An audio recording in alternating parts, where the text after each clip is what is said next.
బహుపరాక్ తస్మాత్ జాగ్రత్త. ఎవరిని కూడా తక్కువ అంచనా వేయొద్దు. మన సీటు పదిలం కాదు, అది గుర్తుపెట్టుకుంటే. ఎందుకంటే ఆ సీటు ఉంచాలో ఊడగొట్టాలో తెలంగాణ సమాజానికి బాగా తెలుసు. కానీ నిరుద్యోగులకు నేను చెప్పేది, విద్యార్థులకు ఒకటే మాట, దయచేసి రెచ్చిపోకండి, సమన్వయం పాటించండి. కిరాయిగాలతో పోలుస్తున్నారు కాబట్టి చాలా తెలివిగా ప్రవర్తించండి.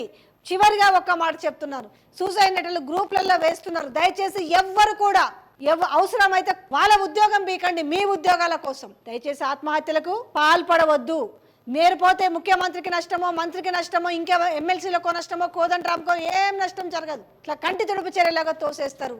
మీ కుటుంబాలు, మిమ్మల్ని నమ్ముకున్న వాళ్ళకు గోసం.